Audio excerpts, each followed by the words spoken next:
Hello and welcome back to Silver Age Silver Screen, the podcast where we watch, discuss, and review sci-fi, cult, superhero, and other stereotypically geeky films. I'm your co-host, Casey Jarms. And I'm your other co-host, Riley Thorpe. And Riley, we've watched a lot of Marvel movies on this show, a few of them MCU, and we haven't watched the best MCU movies. I mean, I don't dislike any of the ones we've watched, like Iron Man, Thor, Black Widow, but I don't love any of them. I think in hindsight, I think Iron Man is a great movie. It's just, compared to what the MCU became, it's a little dated. Yeah, some of the war on terror stuff didn't age well. But it portrays terrorists in a bad light and clearly differentiates between terrorists and good people. I don't like it. It portrays the bad people in a bad light. Oh, shocking. No. But anyway, what I'm getting at is that changes today because we're watching a movie that I genuinely love. I adore Guardians of the Galaxy, the 2014 MCU movie directed by James Gunn, about a team of misfit rogues saving the galaxy somehow. Yeah, this was a huge shot in the dark for Marvel, as at that point they were in their, phase 2 still? And they had the Avengers, they had made some sequels to their films and then to their previous franchises, and then out of nowhere they announced this movie called Guardians of the Galaxy. Now, who are the Guardians of the Galaxy? They are an intergalactic team of police in space from the 1970s. And then people stopped giving a shit almost immediately with that team. So in 2009, they rebooted the team with a whole new cast of characters and a whole new dynamic. This team consisted of heroes, all previously established, owned by Marvel. Characters like Star-Lord, Gamora, Drax the Destroyer, Rocket Raccoon, and Groot. Yeah, it's weird, looking at the MCU. Gamora in the films and in the comics is a big part in the Infinity Gauntlet Thanos stuff. That was 20 years before she was a member of Guardians of the Galaxy, and that feels weird. Yeah, they pulled out some of these characters from some obscure places. I mean, Groot was a one-off monster in a Hulk comic, and then even before that, Groot was in a monster horror comic in the 50s. Rocket Raccoon was a tribute to a Beatles song. He was just in some anthropomorphic animals comic. Drax and Gamora, they were a bit bigger in terms of their importance, but they were still C-listers, let's be real. And Star-Lord, same thing. They completely pulled out these characters from seemingly out of nowhere, though they were pretty important in the Marvel Annihilation event. But if you go back and read that event, these characters are much, much different in tone, in style, in characterization than they are portrayed nowadays. And that's all thanks to this movie. Actually, one thing about how these characters used to get portrayed, it's not a complaint I have heard in years, but in 2014, when this movie was coming out, a lot of people were pissed about Bradley Cooper being cast to play Rocket, because Rocket had previously appeared in the video game Marvel vs. Capcom, where for whatever reason they gave him a Cockney accent, which he doesn't in this. I don't know, maybe it was a tribute to the Beatles reference. Actually, that does probably make sense. So the point is, they essentially had come out the gate swinging with a massive success that was Iron Man, and then some other films that were big financial successes, and then The Avengers, which was considered by many to be the greatest superhero film ever made by that point. Then, out of nowhere, they announce a movie based on a team no one had heard of, with a bunch of characters that no one gave a shit about, made by James Gunn, who by that point had directed Slither, which is a gross, grotesque splatter film about an alien that just infests people and blows them up. It's weird. His filmmaking had been rather exploitative up to that point. Super with Rainn Wilson is very bizarre. He did a short in movie 43. I've heard nothing good about that. Isn't it just a collection of shorts that are mostly terrible? Yeah, it's an anthology film where the joke is, oh, these shorts are terrible. But then it's like, yeah, they're terrible. The entire movie is unwatchable. What do you point?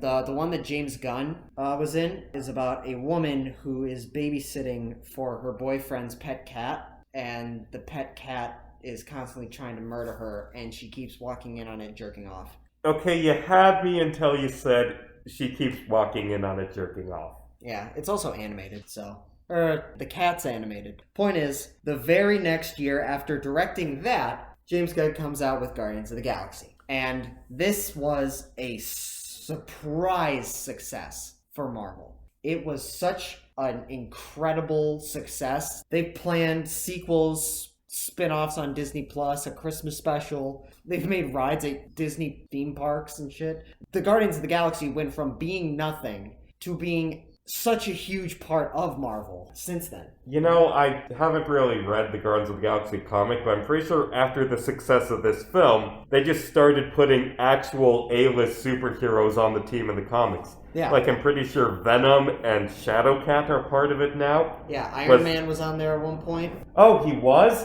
Just like all the fan theories. Remember those rumors from 2013 about how the end credits scene for Iron Man 3 was going to have him fly into space and join the Guardians of the Galaxy? That was stupid. Why did I believe that? I don't know. Why did you believe that? Lots of people believed it. This movie, again, was made by James Gunn, who would later go on to essentially set a precedent of what Marvel Space and Marvel Cosmic would be like for the future of the MCU. Like, all the other films that take place in space consult him and his creative vision of what he accomplished in Guardians of the Galaxy. And with creative liberties, of course, like, people are allowed to do what they want. It's just, he established the precedent of this is what outer space and aliens and stuff like that are in Marvel. Thor Ragnarok is basically very much taking off of Guardians of the Galaxy, which led to Thor joining the Guardians of the Galaxy now. Right. And then James Gunn would later go on to make Guardians of the Galaxy 2, then get fired, and then get rehired, only for Marvel to say, yeah, we never fired him. That was just we were just waiting until the heat died down. Which I have my own thoughts and feelings on that. And in doing so, he is since back, is making Guardians of the Galaxy 3, Christmas special. Who knows what his future is with the Marvel Cinematic Universe after that, but he has since, earlier this year, made The Suicide Squad and is in production of Peacemaker TV series. To be clear, that's the good Suicide Squad, not the bad one. Yeah, the Suicide Squad. Not yes. Suicide Squad. Not Suicide Squad, the Suicide Squad. It's not confusing at all. Yeah, no. I don't know if you noticed, but when The Suicide Squad kind of didn't do as well as Warner Brothers had hoped at the box office, you know, because of the pandemic and also the fact that they released it straight to HBO Max. They went from being like, The Suicide Squad, this is the new Suicide Squad, this one's the definitive Suicide Squad. And then when it didn't perform as well at the box office as they would have hoped, they're like, it's Suicide Squad 2. It's Suicide Squad 2 now. It's the sequel to the first Suicide Squad. Oh, man.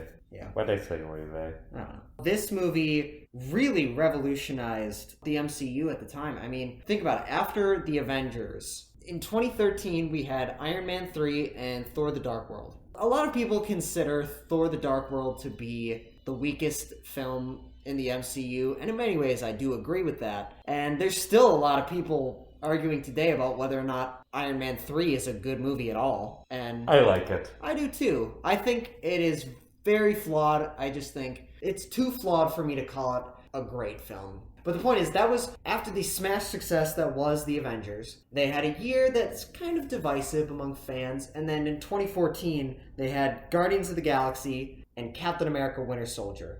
And that was a smash success for Marvel. Yeah. And much in part of that was due to James Gunn and the creative team behind Guardians of the Galaxy, of which the cast includes the aforementioned Bradley Cooper as Rocket Raccoon, Chris Pratt as Star-Lord Peter Quill, Vin Diesel as Groot, Zoe Saldana as Gamora, Dave Bautista as Drax. Then the rest of the cast includes Karen Gillan, Michael Rooker, Lee Pace, Jimon Hansu, John C. Reilly, Benicio del Toro, Glenn Close. It has a pretty good cast. And enough talking about this film's production and its impact. Let's talk about why this film is good. It's such a funny, uplifting, stylistic, with great music. And that is shown perfectly by this opening scene of Peter's mother dying of cancer. Damn, that scene is sad! Yeah. It's heartbreaking. His mother, the ancient one, just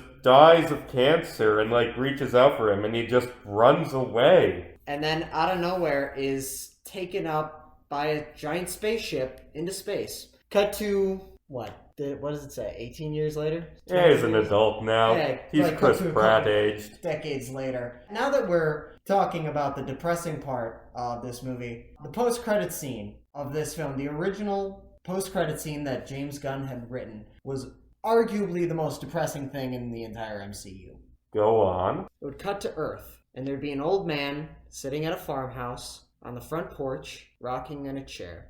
And he'd pull out Peter Quill's hat that was blown off of his head when the ship came in. That's Peter Quill's grandfather. And for the last many, many years, he's been sitting on that porch, looking up to the stars, waiting for his grandson to return.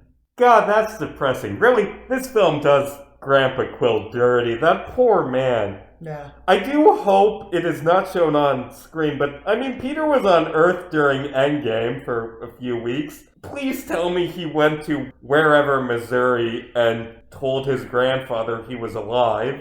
Yeah, you'd think, but guess not. But anyway, it cuts to present day. Peter Quill is on a mission to retrieve this orb from the ruins of an ancient civilization on a planet that has since died. And he breaks into the ruins of this palace, this castle where it's being hidden, and then he starts playing Come and Get Your Love on his fucking cassette tape, on his Walkman cassette tape, and just jamming out. God, this movie, it has the best music choices. It just chooses the best songs to fit the emotions of the scenes. Like Come and Get Your Love. Yeah. Yeah.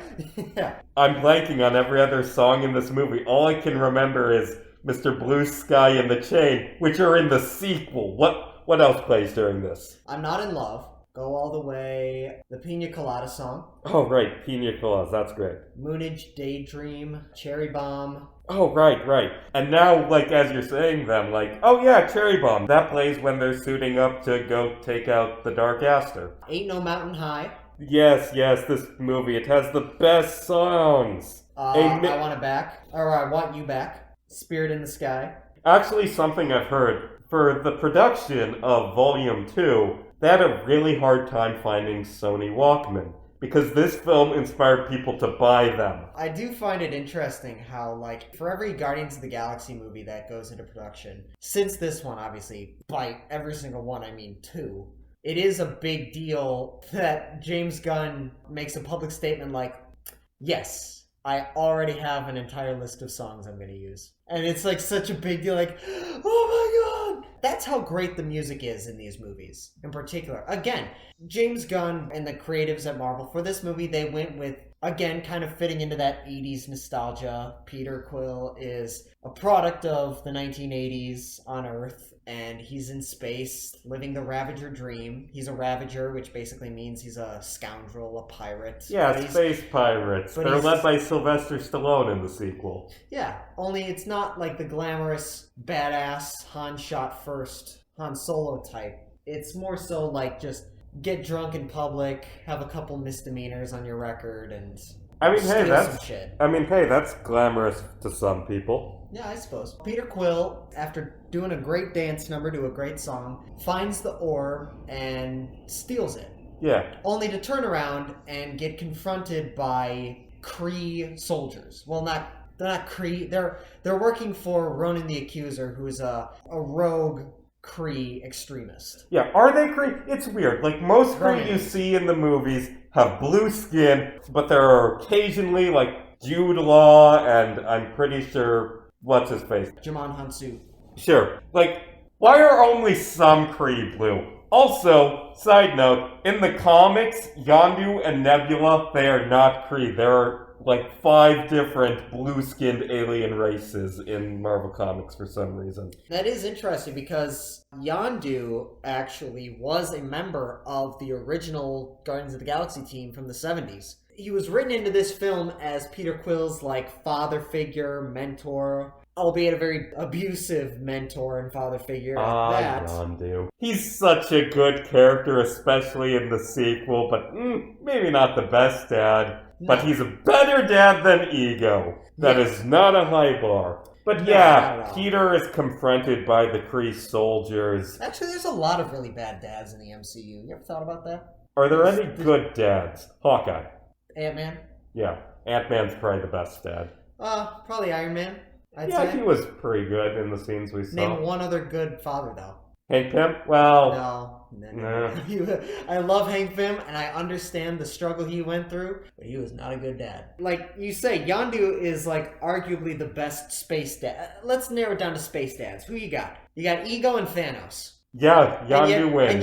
And yet Yondu... Drax! Drax is a good father and the best space dad. But does he count because his kids are dead? No, he does not count. He's actually, arguably, he's the worst because he let his kids die. John C. Reilly seems to be a good father. Yeah, but we don't... A minor character. Very minor character. And he's dead now, too. They committed genocide on Xandar. For a second, I thought you were saying John C. Reilly, the actor, is dead. Like, what? No. I mean, Holmes and Watson was bad, but I didn't want it to be so bad it killed him. No. In order to get the Power Stone, Thanos and his armies killed the entirety of Xandar. There had to be survivors. Like, Thanos is bad at genocide. Thor survived. Yeah, probably. Half of the people on Moses' genocide survived, and we're off topic. So anyway, Peter is confronted by, is his name Korath, like Ronan's minion, who's also in Captain Marvel? Whatever. Korath confronts Peter and is like, who are you? Well, a lot of people call me by the name Star-Lord. Oh, but Star-Lord, I'm like a legendary outlaw man. Like you said, Peter Quill is not Han Solo. He's Han Solo if Han Solo was a loser. Yeah. He's Lone Star, except genuinely a good hero deep down. Yeah. So he escapes the planet. He goes back to Xandar, which is the home of the Nova Corps, who are basically intergalactic police force. And he tries to sell the orb, but the buyer will not take it anymore now that he knows that Ronan the Accuser wants it. On the topic of Ronan, I'd like to talk about Ronan's introduction and why I don't hate Ronan as much as most Marvel fans. Mm-hmm. Like, Ronan's introduction is pretty cool. Like, a man's begging for his life, and Ronan just smashes his head in with his hammer, and then the blood pools into the tile design on the floor, and Ronan, like, bathes in black oil and has his makeup done. Like, Ronan, he's this warrior where his people have been at war with Xandar for years, and his father died in the battle, so he doesn't want to give up the war. He could be a great, deep villain if he was further expanded upon, and he really isn't. For most of this movie, he's just this big, intimidating dude played by Lee Pace. And I don't mind that too much, because why he works as a villain, I feel, is that the climax of this movie is this intimidating, serious villain having to deal with these fucking morons. I shall burn this planet to the dance-off, bro. Why are you, no, I'm, okay. Yeah, that I think especially works. However, you got an entire movie leading up to that. Mm-hmm.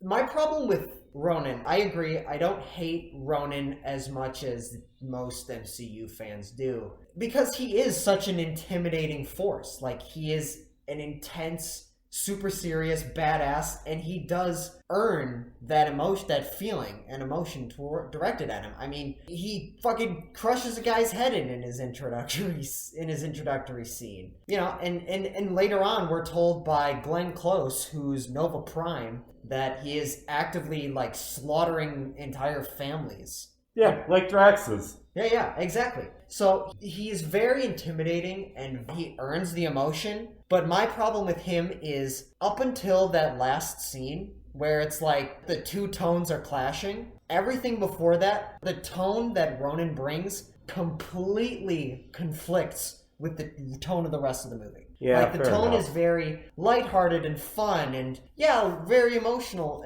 very like heartbreaking at times. But then out of nowhere, it'll cut to Ronan as he's like just these really intense, visceral scenes. And it's just like, one of those is clearly done more effectively and explored way more than the other, that being the more lighthearted side of it. So I just think that Ronan's presence, maybe if he was a bit more lighthearted of a character, a bit more jokey and silly, like that's why I think part of the reason why I think Ego works a lot better in the sequel as the villain, because he's not afraid to have a couple laughs, you know? Mm-hmm. Yeah. I don't think Ronan's a good villain, I just don't think he's as bad as Malekith. Oh no, not at all. God, Malekith is just literally nothing. God, I feel so bad for Christopher Eccleston, who's like a great actor, and he's like said in interviews, like, oh yeah, there was tons of really interesting character stuff I got to do that was completely cut from the movie. Aw, poor dude, you are a great doctor in your season. Mm-hmm.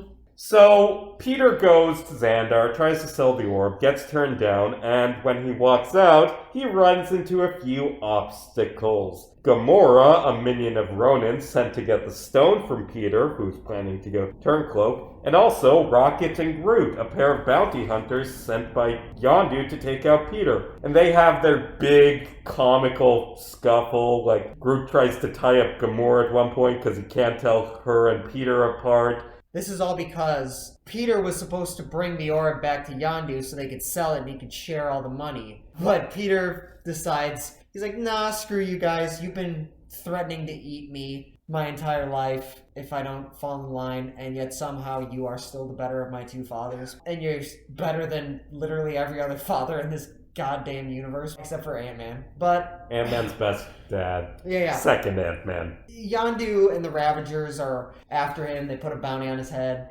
Rocket and Groot are a team. Rocket's an anthropomorphic humanoid cyborg raccoon. Groot is a giant tree monster that all he can say is, I am Groot. And Vin Diesel actually recorded all of his lines tens of thousands of times as different saying, I am Groot, while wearing stilts. And he even did it because it was just, I am Groot. He did it in literally every other language that they would show the movie in. Yo soy Groot! Yeah, honestly, Groot doesn't have a lot of lines in this movie, and they're all, I am Groot. But Vin Diesel kills it with what he's allowed to do. Like, you never in this film question what Groot is saying just because of the cadence of Vin Diesel's voice. He does a really good job. Don't you think it's funny that Vin Diesel's best movies are the Guardians of the Galaxy movies and the Iron Giant? The movies where he just plays a big, dumb creature that barely speaks. I mean, he also plays a big, dumb creature in Fast and the Furious. Yeah, but he speaks a lot. Yeah, about family, which Groot and the Iron Giant would both be really into. I just want a Vin Diesel crossover with those three characters. I want him to turn the Iron Giant into a giant car and just kill Godzilla. Wait, no, Iron Giant's not a weapon. He will become friends with Godzilla. So anyway, John C. Reilly arrests all four of them and sends them to prison. This very dangerous prison. They just put all the inmates, including inmates who want to murder each other, in a big room. Like, that's not safe. Yeah. It is actually interesting. They did model that prison off of a real-life prison. I don't know where it is, but I don't remember the name of it. But it's basically like all the cells have, like, just clear glass. And they're all like in a circle, and it gives the impression, this psychological impression of like, oh, you are always being watched, so don't fuck up. Then again, that is clearly not the case in this prison, where a giant alien, played by Nathan Fillion actually, he is sort of saying Nancy, oh Nancy to Star-Lord, begging him to drop the soap, that kind of thing. And then Groot rips his nose off. Yeah, Groot is actually kind of OP. Like, there's a scene later in the movie where he kills, like, 30 of Ronan's minions. Like, Groot, he's such a nice guy. He will fucking end you if Rocket tells him to. Yeah, he is bloodthirsty if it means getting what he needs. Yeah. And more. Everyone in this prison knows that Gamora is in league with Ronan, who's been committing genocide across the universe. She's the daughter of Thanos, who has also been committing genocide across the universe. Now, basically, she's target number one from a lot of the inmates, especially this new massive dude named Drax, who confronts her in the middle of the showers one day, and, well, at night. He stops her from being killed by a bunch of inmates, and threatens to kill her himself. And it's in that scene that we learn that Drax doesn't understand idioms very well. Yeah, it's great. This movie, we're skipping over all of the comedy when we describe it because we don't want to just read back jokes, but this is a hilarious movie. Peter goes up to Drax and is like, wait, don't kill Gamora, she can lead you to Ronan, and then you can, and he like moves his finger across his neck, like saying, then you can kill him. And then Drax is like, why would I rub my finger on his neck? No, it means kill him. I would not kill him with a finger. I would kill him with a knife or a sword. And Rocket's like, this guy, metaphors just go over his head. Nothing goes over my head. I would catch it. And it has like the best payoff later when Drax kills Korath. He like says, finger over throat means death. Drax is great It's a in this metaphor. movie. Yeah, kinda. And basically, these 5 inmates decide to team up to escape from prison because they all kind of need each other. Rocket and Groot need Peter because he's their bounty. Peter needs Gamora because she can lead him to the buyer for his orb. And Drax needs Gamora because he needs to kill Ronan. And I'd like to take this moment to just go over these characters and say, all of them are amazing. Star-Lord, this bumbling but still somehow cool space hero who has the deepest scenes in the movie. Drax as this comic relief tough guy who also has some really sad scenes about his dead family, and they could use Dave Bautista a lot better in these films. Yes, you can continue on with the other characters, but if you have anything else, but I want to go on a little bit of a tangent about No, you can go on. So, as much as I do love the MCU, I do think that they have, since this movie, really wasted Drax as a character and his potential. As the franchises went on, Drax, you saw that, you and I saw that prison break. Everyone here has seen that prison break scene where Drax is just throwing guys. Just badass. One of the greatest fighters in the entire MCU. But then, you watch the rest of the films going forward, and he's not that great of a fighter. He's just, again, kind of like this strong idiot that gets himself into these dumb situations and gets himself out by sheer brute strength. Yeah, which is funny, but at the end of the day, there's a particular shot in Avengers Endgame where I believe it's Obsidian Glaive, the big one of Thanos' children, the really big one that gets his arm cut off. In Endgame, Drax jumps up on that guy's back and starts stabbing him in the back, in the back of the neck with swords. And as much as I do love that movie and I love that scene, what the fuck happened to the badass fighter in the prison break here? Yeah. In this movie? And more than just him not being a good fighter in the later movies, they don't really give him much. He has a single good scene with Mantis in Volume 2 that's good, but other than that, he's comic relief. In Infinity War, where is Gamora is the funny meme line, but also... Why is Gamora? Whatever. Why is Gamora is the funny meme line, but also, he's going up against the guy who killed his family, and he's like, I must avenge my family. No. And it's never mentioned again, and he's just kind of there. Yeah. But he's good in this one. Yeah. Drax... Well, not good, but better. Yeah. My hope is that the future of this franchise, Guardians of the Galaxy 3 and so on and so forth, they have great potential for Drax in particular, and I hope that they not just expand him from an action, they improve upon him from an action perspective, but a character perspective as well. Because, yes, the sequel, and I'm not going to go too far into the sequel because we're talking about the original, but the sequel really prioritized evolving the characters and continuing their emotional arcs as opposed to just getting bigger in action scenes, although that is what they did. They focused on them as changing them and deconstructing who they are as emotional beings. And for whatever reason, James Gunn figured that Drax didn't really have much of a direction to go with that, so he just kind of exempted him from that, apart from having that one scene. But yeah, ever since this film, Drax showed so much potential for a really interesting character, and he's just kind of been just a big, lovable, strong doofus. Yeah. Ever since then. And he's absolutely gonna die in Volume 3. I'm betting on it. Yeah. I know nothing about that movie, but it's gonna be Drax dying because Dave Bautista wants to move on. Don't quote me on this, but this was years ago. The rumor is that the film is going to involve really two things that I recall. One is Rocket is going to meet his creator, going to be played by Mark Hamill. Oh, that's a good casting. And he's going to fall in love with his, in the comics, love interest, who's an anthropomorphic otter. And it's going to be played by Lady Gaga. This is years ago, by the way. This was like fucking 2-3 years ago, albeit. But the rumor is that Drax's family's still alive. Oh, well, that's a much happier ending for him. I'd like Drax just retires. Yeah, so hopefully they'll give Drax more of a character, and... Also, Adam Warlock's gonna be played by the eyebrows guy. You know the one. Although, Have you seen that man lately? He looks like Jesus. Huh. Going back to the cast, we got Gamora, played by Zoe Saldana, who is admittedly often the straight man, but she has some great roles in the plot and some emotional scenes where she, talks about her shitty, abusive childhood.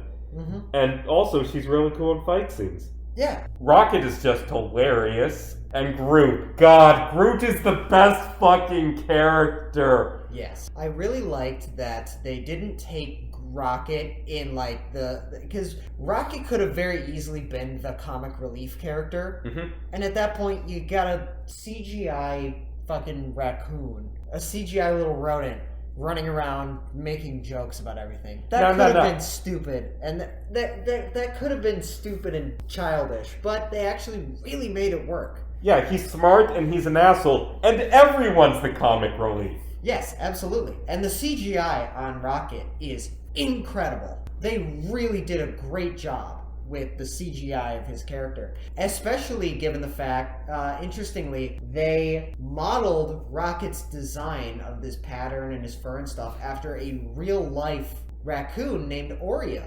Aww. Who has since passed away last year. But, it's crazy to me. There's red carpet footage of James Gunn holding Oreo, scratching his belly, and Oreo's just loving it.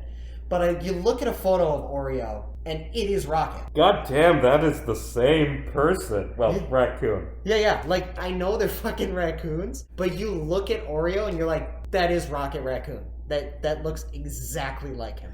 I kind of want to, and this is a joking thing that I'm saying, I kind of want to see an alternate cut of this movie where Oreo actually plays Rocket Raccoon with no voiceover. So it's just like, Rocket, we need to escape from this prison, and there's just a raccoon mauling Dave Bautista. Yeah, I could see that. But Groot, just big, nice guy.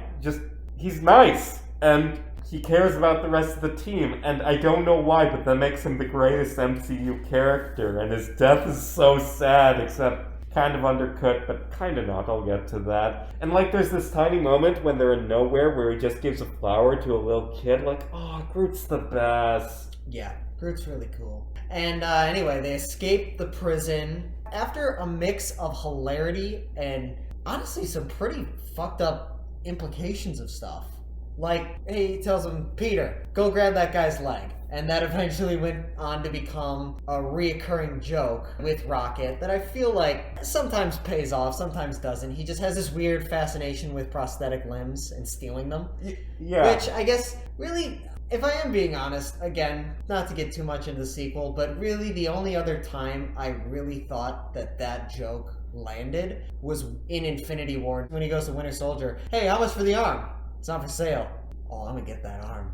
All the other times, I was like, whatever. It's just kind of a dumb, reoccurring joke. I do really like this prison break. It's a great mix of action and comedy. Because Rocket's like, okay, Sue, to break up, we're gonna need to steal batteries from that alarm, he says, pointing up. And then Groot just walks away to steal them as Rocket is explaining his plan and okay, and we'll need to get the batteries last because as soon as they're taken, the whole prison's gonna go into lockdown, as you see Groot pulling them away. And of course the joke about, oh, I didn't need the leg, that was just me fucking with you. But at the same time, we get to see the cast beating their way out of prison. And this really cool climax to it is how they escape is they get into one of the cells and then unhook it from the prison and turn off the gravity. And there's just this shot of them like floating away as all the other people are floating around the prison. It's a really cool scene. Yes, and as I mentioned a minute ago, with some really fucked up implications, is Rocket tells Gamora to go grab one of the mechanical devices implanted on the guard's wrists.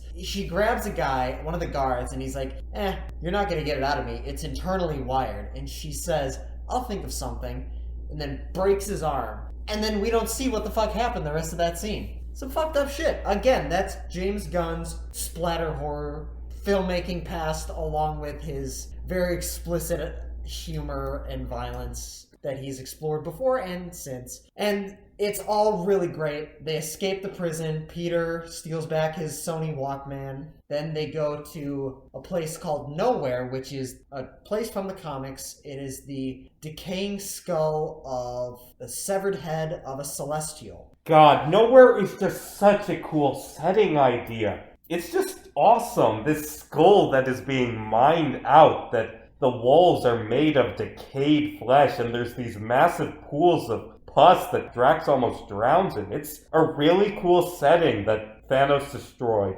Yeah. There's some emotional moments in between there. The team bonding, the team arguing, some hilarity, some heartbreak, like how Rocket finds a birthday present that was from his mom 20 some odd years earlier. And Peter tells him that, no, don't touch that. And, like I said, comedy ensues, conflict. They go to Nowhere and they meet up with this man, the buyer that was going to be set up for the orb earlier on in the film, that being the Collector, who is a cosmic being that is among a group of these cosmic beings that don't really get too explored too much in the MCU, but like... Yeah, in the comics, wasn't the Collector behind Secret Wars, where he's insanely powerful, more powerful than Galactus? And in this, he's just a dude. Yeah, well, in Secret Wars, I'm pretty sure it was the Beyonder. Oh. But basically, Collector would do something similar to that. Point is, Collector, Grandmaster, there's another guy called the Champion, then there's the Cultivator and stuff. But basically, they're from a race of eternal beings who basically are like, we're going to live until the end of time and beyond. So we best spend our lives, in order to escape boredom, let's spend our lives trying to master one particular craft. For the Collector, he foresaw the apocalypse at the hands of one of the many, many supervillains in the Marvel Universe. So he decided to collect everything in the universe and keep it as a record for after the apocalypse. That got him into conflict with many of the teams and the heroes of the Marvel Universe, because he tries to collect the heroes. Because who wouldn't want the Avengers in their collection? And I don't mean that as like a statue or photos of. The literal Avengers. He tries to collect Captain America, Hawkeye, Iron Man, all that. And so needless to say, that is kind of a sketchy dude. But in him, Grandmaster, Champion, whatever, all those guys, I don't necessarily know what they would have done with them, but I feel like they're more fascinating subjects and characters than how they've been presented in the MCU, which is basically just some people. Yeah, they're just dudes. Rich dudes, played by really good actors. And are all very, very eccentric. Yeah, but not kidnap all of Earth's heroes to put them in a museum piece. Although, to be fair, this version would absolutely do that, because his lair, his big collection, it's filled with sentient beings. There's a dark elf, there's Tobias from Arrested Development, there's that one dog we shot into space. In the end credits scene, there's Howard the Duck. And also, there's his previous maid, who he keeps prisoner now as a warning to his current maid. Mm-hmm. Ooh, yeah. This guy's kinda evil. Yes. This guy goes on to explain, after a very interesting scene of Rocket and Drax drunkenly arguing with each other, and Rocket basically regretting his existence, had being forced into this mechanic cyborg monster. And there's also a really good scene. Peter and Gamora kind of hit on each other, and it's nice.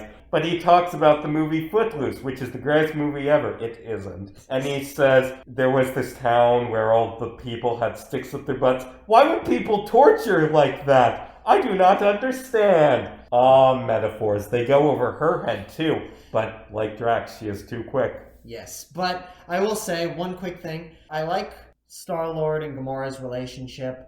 However, there is no build-up to it at all. They just are two attractive people standing in a dimly lit area and just say, hey, want to make out? And then she holds a knife to him. They're in love now. Yeah. And it's out of nowhere. At least the space scene is Yeah. one of the best, the best, I would argue, best romantic scene in the MCU. Yes, it is. But there's no build-up to it, and that's my problem with that subplot. But we eventually learn that the reason why the Collector wants this orb is because within it, it contains an Infinity Stone, particularly the Power Stone. And the Collector actually gives the first exposition dump introduction to the MCU versions of the Infinity Stones. Mm-hmm. And it's a really cool scene where he's describing how they came to be and showing all of them. Yeah, absolutely. And basically, when the universe was created, all the fundamental forces of existence were created, but also symbolically harnessed into these 6 gems, each of them representing a different aspect of sentient existence. Soul, mind, power, strength, reality, and time. Earlier on in the MCU, there was a post-credit scene in Thor the Dark World where Lady Sif and Volstagg the Voluminous, I don't know why I know his title, but... Yeah, why the fuck? It's from Avengers Earth's Mightiest Heroes. Volstagg, the guy that used to play the Punisher. So they take the ether to the Collector and saying, keep this safe for us. Honestly, not a great movie, but this scene was fucking great. He stares down at the red Infinity Stone, and he looks up and he goes, 1 down, 5 to go. I wonder, was he just trying to be his own Thanos, collect all the Infinity Stones and use them? Or did he just want them in the collection? Also, no way that son of a bitch is getting the Soul Stone. Oh, no. No way. But anyway, after explaining what the Infinity Stones are, his basically enslaved assistant blows herself up by grabbing the Infinity Stone, harnessing its power, and just blowing up that entire section of nowhere. All the members of the team are able to escape, except for Drax, who was not even in the room, because he was summoning Ronan to come fight. They all run out after that giant explosion. Groot saves Rocket's life. That is his first and only concern, is saving Rocket's life. Groot's the best. And I don't know, I think one of my favorite parts of this movie, it's just so simple, it's so funny. They're all walking out after that entire explosion like, oh my god, this is an Infinity Stone, what the hell is this? How could we have even thought about trusting him with it? And then Rocket runs up like, what do you still have it for? You were keeping that in your fucking purse this entire time? I don't know, I just love Rocket's reaction, because he's like, seriously, get rid of that thing! So, Ronan shows up with his minions, including Gamora's sister, Nebula, who fucking hates her. Oh, and we never talked about the other scene, where it's introducing Thanos for the first time. Yeah. Well, technically in the Avengers, where he was played by a different dude. But yeah, this movie gives our introduction to Thanos. That dude that played him in the post-credit scene in the Avengers almost wasn't even let into the premiere of the Avengers. He was, eventually, but they were like, I don't think we're gonna have a seat for you, man. Dicks? Okay. But they did. They were like, actually, you know what, come on. Yeah, Thanos is played by Josh Brolin in this, but he's weirdly purple and his voice is weird. They haven't figured out Thanos yet. Yeah, no, there's a lot of in-universe theorizing as to why that is. But that's irrelevant. Ronan meets with Thanos. This is the first time we see him. I still remember in theaters, I started freaking out, and my father and sister, whom I saw it with, were like, what are you talking to? What? Who is this guy? And then cut to, 4 years later, and the same exact group of us is in watching Infinity War, and they're like, oh... Okay. Yeah.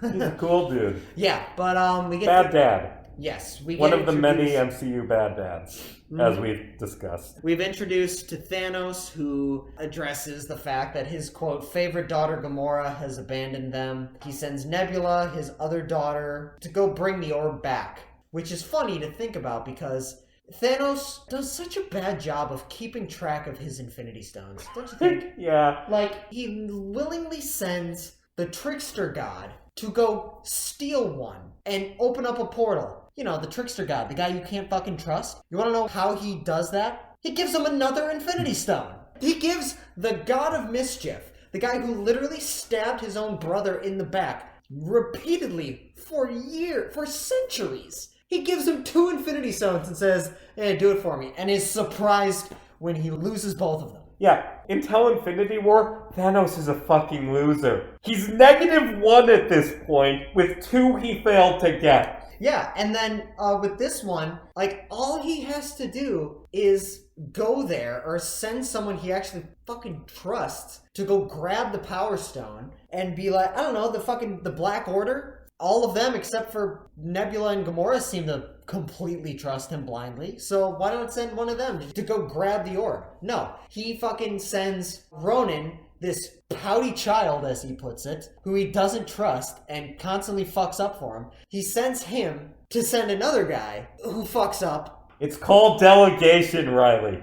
Yes, but when you are dealing with trying to get an Infinity Stone, you would think that they would actually, like, I don't know, maybe not delegate that much? Also, side note, while we're on the topic of the Black Order, and this is a critique of another film, the Black Order are also Thanos' children officially, like similar to Gamora and Nebula, like his adopted, and 2 of them are married. Yes. I don't have anything to say about that besides pointing that out. Yeah, Proxima Midnight and Corvus Glaive. Yes, I know all the Black Order's names because... Well, you got one of them wrong earlier. You called Cole Obsidian Glaive.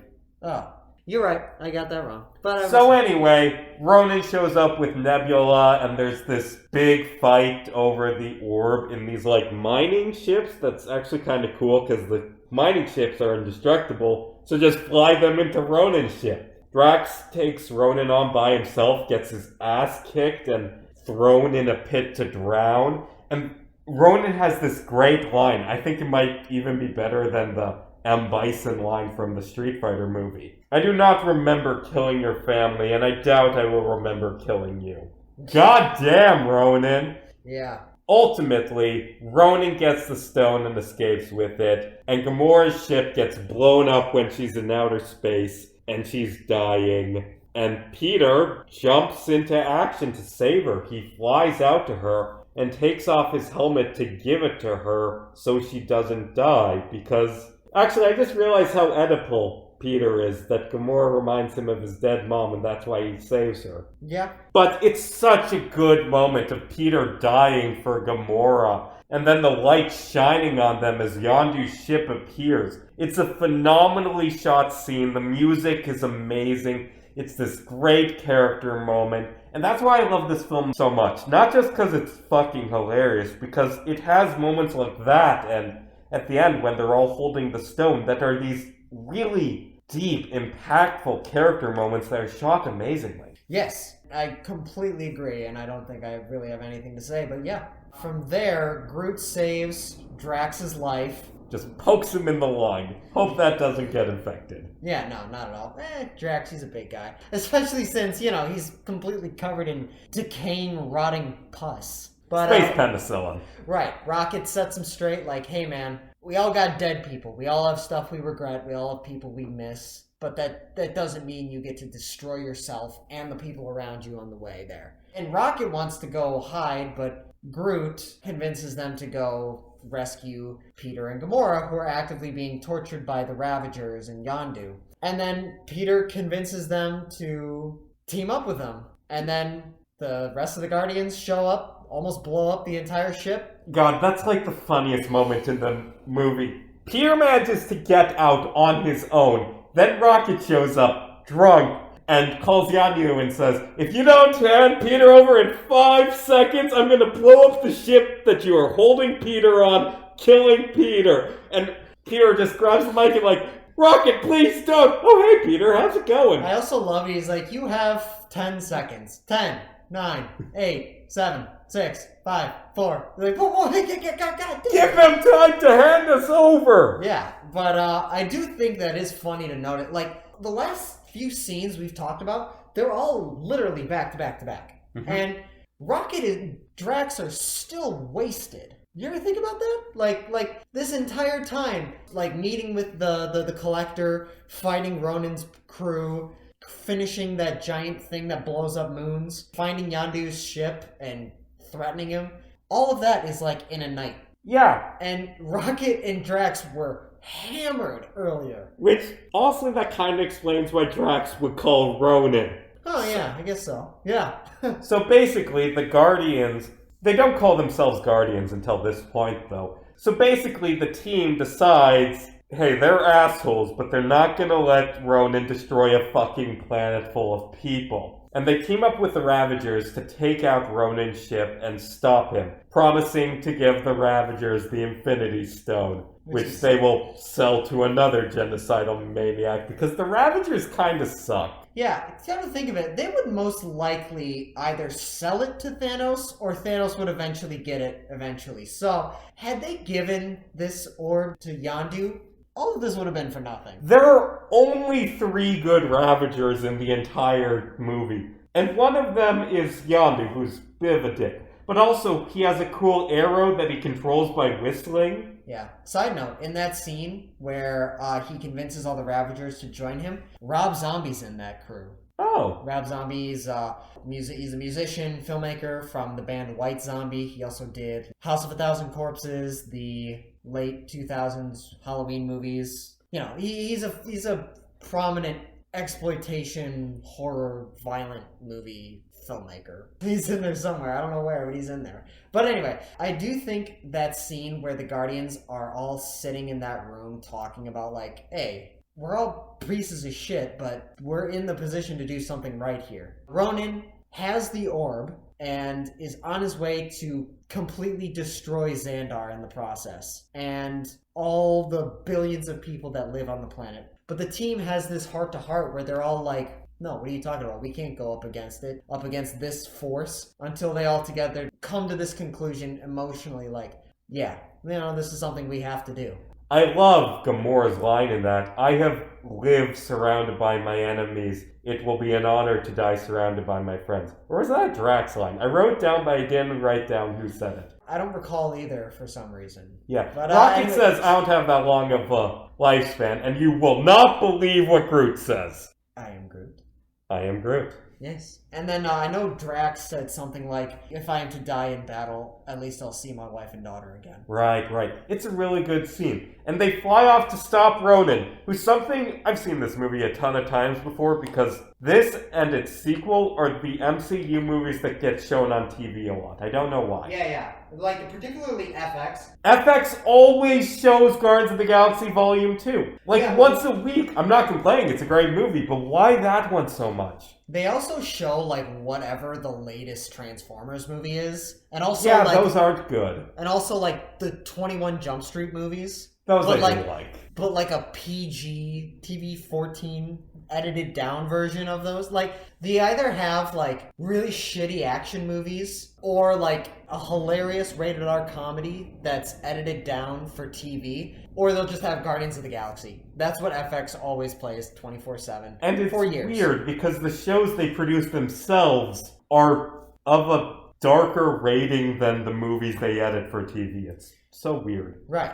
Legitimately, I think FX is, in terms of original content, one of the greatest channels. Fargo's amazing. Always Sunny is amazing. It's What We Do in the Shadows. God, they're a good network. American Crime Story. American Horror Story hasn't been that great, but it's still iconic. Archer. But we're getting off topic, but there's something about these movies, the Guardians of the Galaxy movies, that really connect with audiences. It's so much lighthearted family fun that also connects to people of all ages. Particularly this one, I think. I feel I have some issues with the sequel. I think they're both pretty on par, but I think I do prefer the first one because I feel like the second one is a little too silly at times. This is off topic, I'll just say this really quickly. Part of my problem with Guardians of the Galaxy 2, I do have many flaws with it. I still love the movie, don't get me wrong, but one of them, with regards to the silly comedy of it, is I feel like they tried too hard to make so many different things memes. Mm-hmm. Like, Baby Groot. Oh yeah, he's cute. But I feel like there were times where they started kind of going a little overboard with the silly cuteness of Baby Groot. Also, the taser face stuff. Don't get me wrong, it's all funny.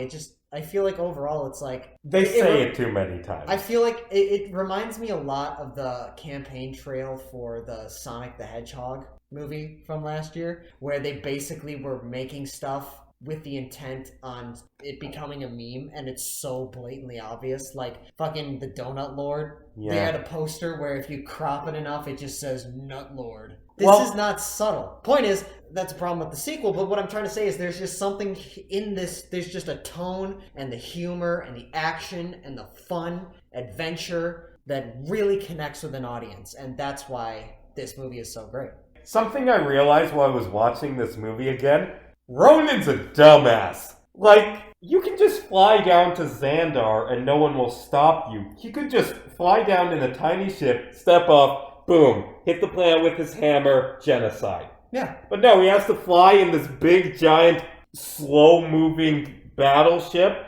You're an idiot, Ronan. That's why you're dead. Yeah. But the Guardians and the Ravagers fly into battle to save the day. There's a big battle in the skies around Xandar, and it looks like they're gonna die, but then the Nova Corps shows up to save them in a really, really awesome moment. Yeah, there's a lot of, like, really small moments of, like, despair, but also just incredible hope in both Guardians of the Galaxy movies. Like, because all the Nova Corps show up to create a blockade to block the Dark Aster, which is Ronan's ship, from reaching the surface. From there, all the pilots just go kamikaze and start crashing into the city. And the look that Glenn Close's character, Nova Prime, gives, she is fucking horrified at what she's seeing. And it's like, God damn, this is like... And there's another similar moment in the sequel where his plant is growing and he's taking over the entirety of the planet. And it just cuts to that one random planet with that random woman holding a baby. And then over it's like Ego is like, what more could life possibly have to offer? And it's just like, there's just little moments that James Gunn is really great at. So he goes from this little tiny moments of despair in the climax to immediately, like, the heroes are there, Rocket and the rest of the Ravagers, they fucking play Space Invader and start shooting them, all of the ships before they hit the surface, which is really interesting that all the debris just immediately dissipates as soon as the ships blow up. But, you know, that's neither here nor there. It takes you on this emotional roller coaster of, like, highs and lows that is so good. This is a dumb comedy movie that is filled with these tiny moments of beauty. Like, there's this dark moment where one of the main Nova Corps pilots, who is kind of a stick in the mud, who hates the Guardians, dies, and it's surprisingly well done. And, like, as the team is walking through the Dark Aster, they go to a dark room, and Groot just makes a bunch of glowing flowers, and it's such a small thing, but it's such a pretty scene. Yes, absolutely. And also, Yondu gets shot down. A bunch of Ronan's crew, who aren't Kree, they're just these weird triangle-mouthed creatures. Yeah, paper people, as Drax calls them, which is a metaphor! Yeah. Plot hole! Also, another plot hole. In that scene, and I cannot take credit for this, this is a how it should have ended joke. When they're all on the ship talking about, oh, this is something we need to do, Peter says, this is our chance to do what? To give a shit. Why didn't Drax just whip down his pants and start trying to take a shit? I mean, just because Peter says to defecate doesn't mean he's going to. He's not a trained dog. Also, there's another funny joke I heard somewhere. Can't recall if this was in the movie or not specifically, but it was in the trailer for sure. That part where Drax goes, screw you, alien spaceship. Drax most likely still didn't understand metaphors by that point. So that was a literal call to have penises flying at that ship. Maybe he means, like, with an actual screw, like, I want nails, but squiggly to be nailed into you. Actually, that's a really violent thing to say. Screw you. That's a terrible way to die. Yes, but anyway, the paper people, they surround Yondu after he survives his ship crashing. They tell him to order Yondu to have all of the Ravagers turn on the Nova Corps, and Yondu uses his whistle arrow to kill all of them. At no point do they ever, like, oh, he's killing a bunch of us. Let's shoot him real quick. Bam. Fucking paper They people. just stand there like, Again, I'm pretty sure that's how it should have ended joke, but whatever. So the team, they reach Ronan's throne room and they shoot him, and he shrugs it off, and the ship crashes into Xandar. This is after Rocket crashes. He's like, oh, that didn't work. And Rocket just fucking was like, all right, I'll slam the Milano, named after Alyssa Milano, Star-Lord's childhood crush in that MCU. But he's like, oh yeah, that giant moon exploding thing isn't gonna work, so let's just fucking crash this ship on it. I do like that. I feel like they wrote themselves into a corner, like, oh, we need Rocket with the team for this sad scene, but he isn't. Just have him crash in. Okay. But yeah, the ship's about to crash, Ronan's still alive, and the team's gonna die from the crash. Except, we are Groot. Groot surrounds them and protects them, and it's such a sad scene. Dumb comedy with moments of beauty. Yes, absolutely. The ship crashes, everyone survived. Except Groot. And Ronan made it out. He has the Power Stone on his hammer. And just before he's about to destroy the planet, Peter challenges him to a dance-off to save the universe. Yeah. And it distracts him for long enough for Rocket and Drax to shoot his hammer, causing the Power Stone to fall down towards the planet, where if it hits the ground, everyone dies. Oops. Star-Lord, in response to that, is able to grab it, which, humans are too weak to handle such power. So all the Guardians, just one by one, grab each other's hands with all this literal just power incarnate swirling around them. And they absorb the power and are able to wield it. Which, now that I've said that, and having watched this movie, why the fuck isn't that something that they've explored more in the MCU? I get that since Ego was destroyed, Peter lost all of his powers. But can we just park for a moment?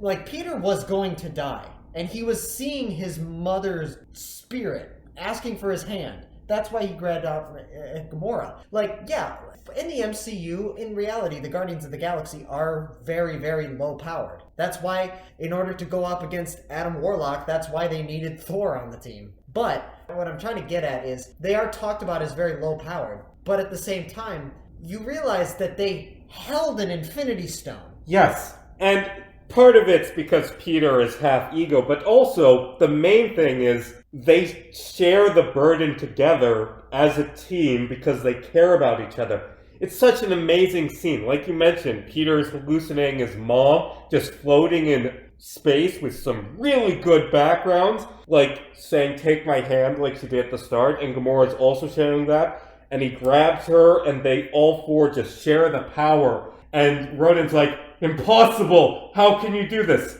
We're the Guardians of the Galaxy, bitch! And they vaporize him. Then put the stone in the stop vaporizing us box. Yep. And then they give that box immediately to Yondu. Psych! Fake box. Yep, it's got a little troll in it, which is a reference to Adam Warlock's faithful sidekick. Pretty sure his name is Pip. Oh, I just thought that was, troll. We're trolling you by giving you a troll. Also, Yondu has things like that in his ship, so I feel like he would like that. Yeah, so he gives it to Yondu. Then they actually give the Infinity Stone to the Nova Corps and to Xandar. We all know how that ended up. All those motherfuckers are dead now. It's all happy ending. The Guardians of the Galaxy have had their criminal records expunged. They go out into the universe with Groot alive now. That's a bit of a cop-out that Groot's still alive. Although officially, no, he isn't. Groot is dead. That's Groot's son. Yeah. They just grew a new one.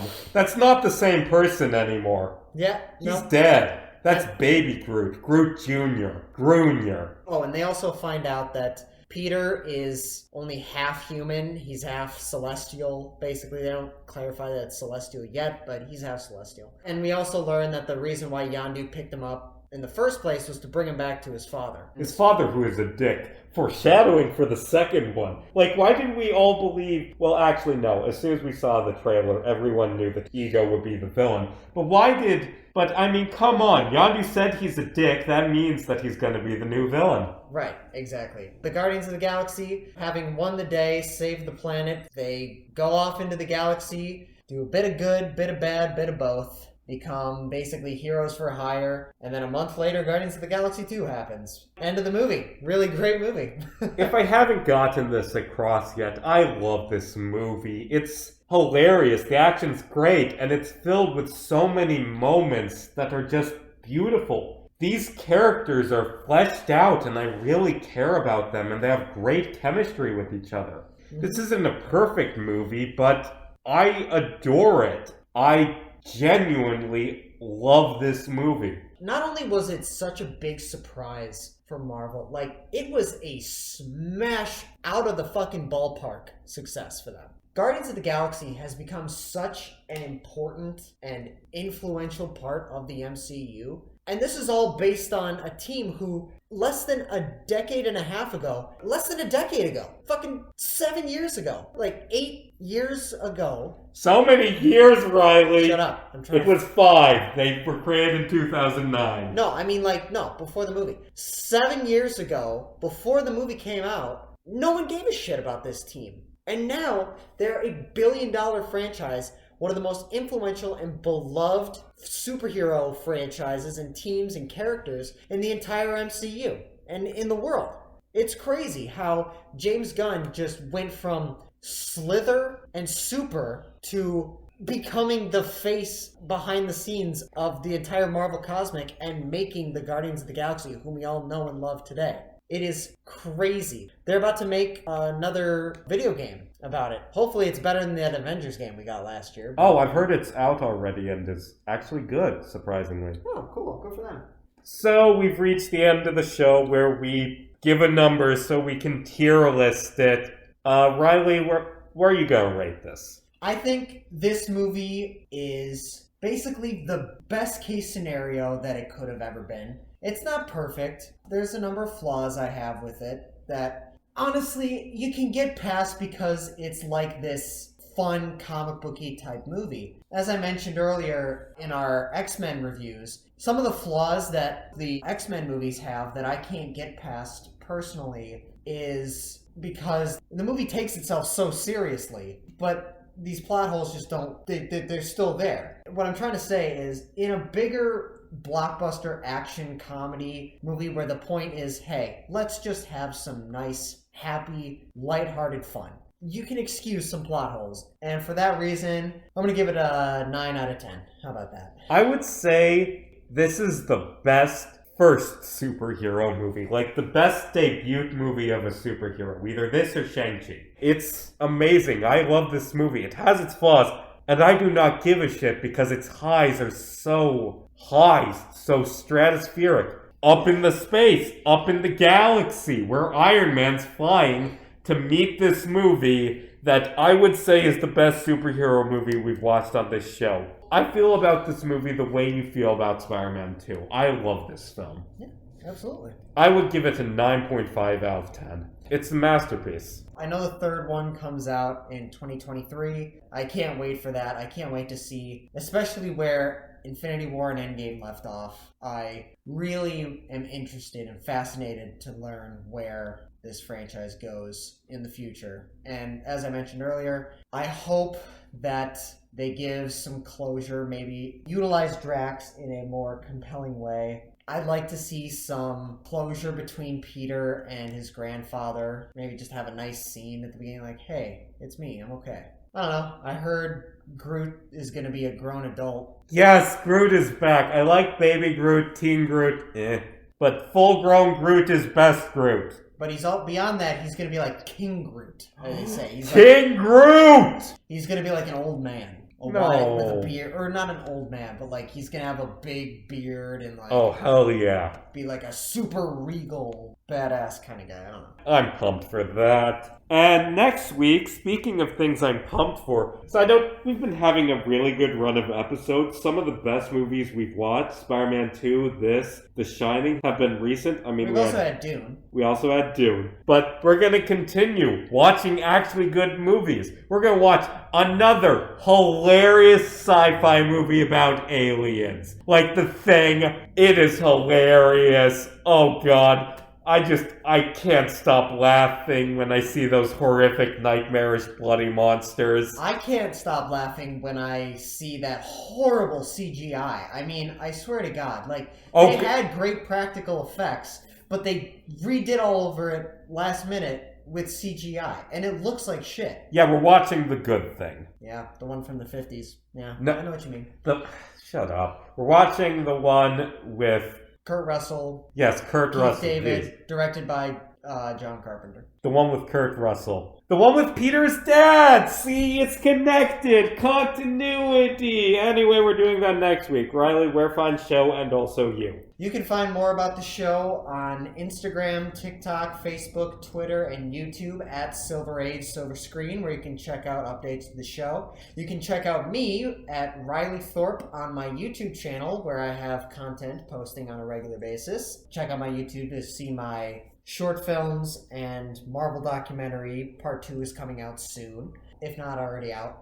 You can also check out my TikTok, Instagram, and Twitch accounts where I post a lot of content there, all at Riley James Thorpe. You can find me on Twitter at JarmesCasey, JarmesCasey. Check out The Tavern. It's an interactive choose-your-own-adventure story I wrote and made. It's a Twine thing. Also check out Hell of a Game. It's a podcast I do. It's a D&D podcast. It's very fun. I am in a constant state of exasperation because, oh my fucking god, my players, why are you like this? No, it's fun.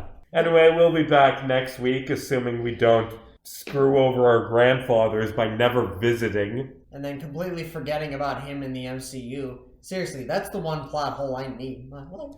At least in What If, presumably Peter is nice to him. Yeah. Because, like, he didn't get kidnapped. Whatever. Anyway, as always, I'm Casey Jarms. And I'm Riley Thorpe. And hey, it's just a movie. Don't lose your head about it, especially not to a ladder.